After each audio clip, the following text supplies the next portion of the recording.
How much money do you have? 1 lakh? 1 crore? Poor fellow. Give me some interesting figure, my friend. If you have 830 crore dollars, you can play with a nation. Interested? Not rupees. 830 crore US dollars. I have an interesting story for you.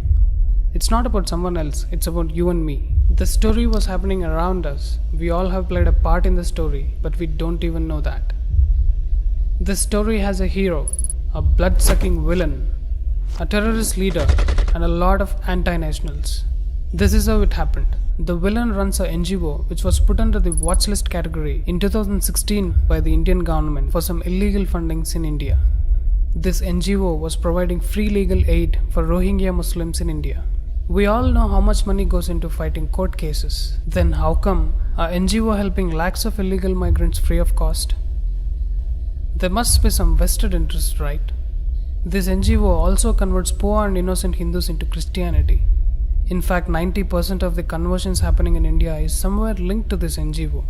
The same NGO also filed a complaint against the Rafale deal, which we all know was a bogus case, and on 14 December 2018, Supreme Court of India gave the judgment that all the allegations were baseless.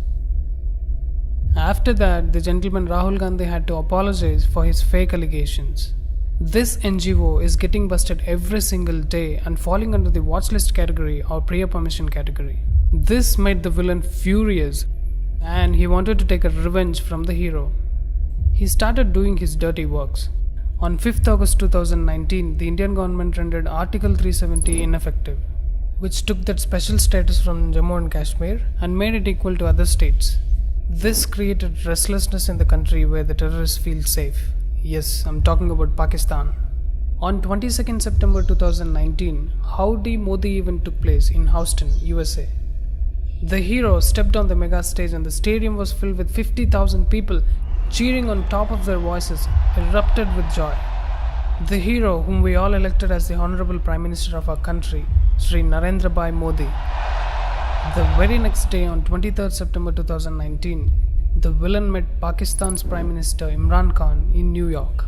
This villain is no other than George Soros, who runs an NGO by the name Open Society Foundations. He is a billionaire with a net worth of 830 crore US dollars, which is more than 1/4 of Pakistan's GDP. Then both of them discussed about the Kashmir issue. Here we all have understood that all these anti-national forces are coming together because they know that India can become a superpower if it solves its internal issues. And Kashmir was a big issue for India. People like Soros doesn't want India to succeed, doesn't want India to become a superpower. Pakistan knows that their country is good for nothing. They just want to pull India down. On 27 September 2019, our Honorable Prime Minister Narendra Modi ji addressed the 74th Annual UN General Assembly session held in New York. Shortly after that, beggar Prime Minister Imran Khan addressed the same session and spewed venom against India and Indian Army, which he usually does. Modi ji took a note of it, came back to India, and after a month of planning, on 31st October, the government gave a befitting reply by declaring Jammu and Kashmir and Ladakh as two union territories. This made the villain go berserk. Now, Soros can see the defeat standing in front of him. To protect the image of his NGO, he launched a book on Amazon on the exact same date, 31st October 2019. Till now, Soros had lost more than thrice to Modi ji, and he wanted a revenge. So on 24th January 2020, he gave a speech at the World Economic Forum at Davos and committed $1 billion towards fighting nationalism and nationalists. He also criticized the Citizenship Amendment Act and met Imran Khan again. Interestingly, the very next day, on 25th January 2020, videos of an anti-national Sharjeel Imam became viral, where he said that if 4 to 5 lakh Muslims come together, they can cut Assam from India. After 2 days, on 27th January 2020, ED found financial links with terrorist organization PFI and anti-CIA protest. Does this have any link with PFI? Yes, it has. ED presented a document where PFI transferred 77 lakhs to Kapil Sibal and 4 lakhs to Indira Jaisingh. This proves that Indira Jaisingh has a PFI connection. This lady Indira Jaising is on the dock for the donations from George Soros' network of NGOs and their NGO lawyers. This also proves that there is some link between PFI and George Soros. And even he is responsible for brutal killings of Hindus in Delhi riots. Now, Kapil Sibal, who received 77 lakhs, was the lawyer for Teesta Sitalwad. Even Indira Jaising came to rescue her in this case, which can be seen in this article. Teesta was the co-petitioner in the Gujarat riots case against Modi ji. We all know that he was innocent, but she wanted to frame him and send him behind bars. Modi ji is the common enemy for her and George Soros. Interestingly, the organization that Teesta Sitalwad made in 2002, even Javed Akhtar was also part of it. That is the reason why you all have seen his dumb son in the anti-CAA protest. This photo can explain you everything.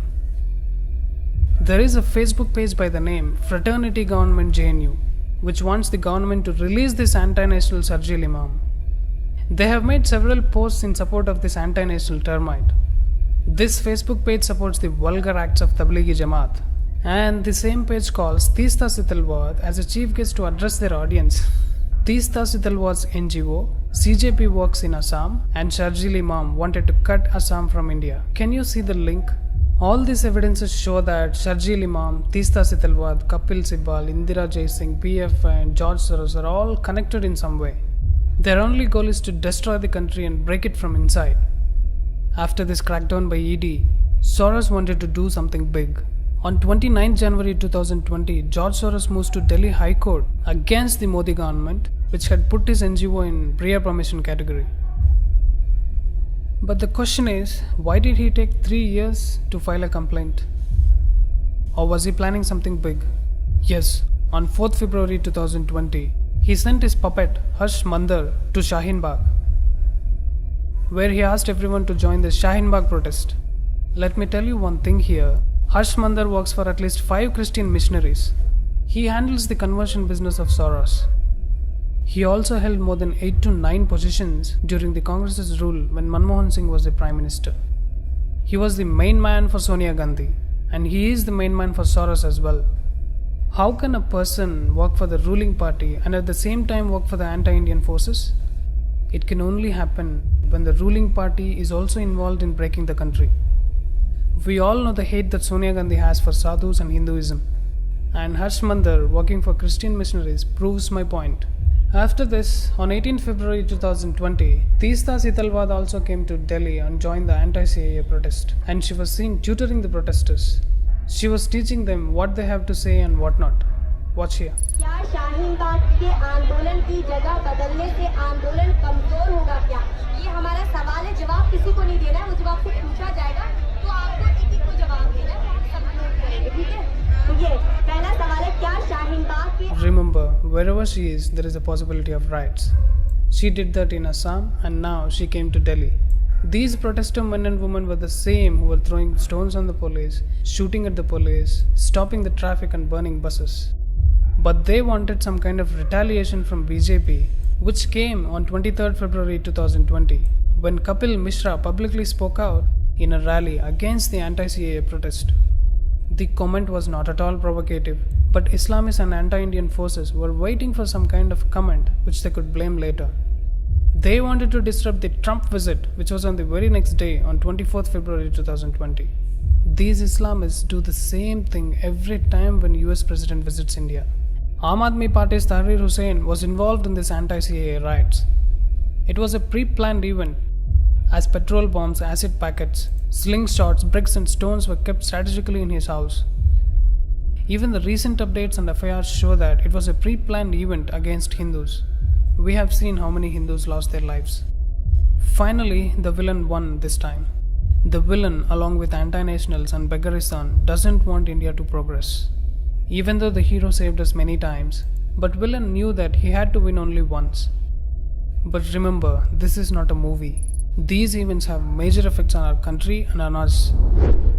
The hero needs people to support him by sharing these facts to as many people as we can. All of us saw these events happening in front of our eyes, but we never connected the dots. Please share this video with as many people as you can so that the truth reaches everywhere. Right now, the fake news and allegations, baseless, all kinds of rubbish is prevailing everywhere, especially in Twitter.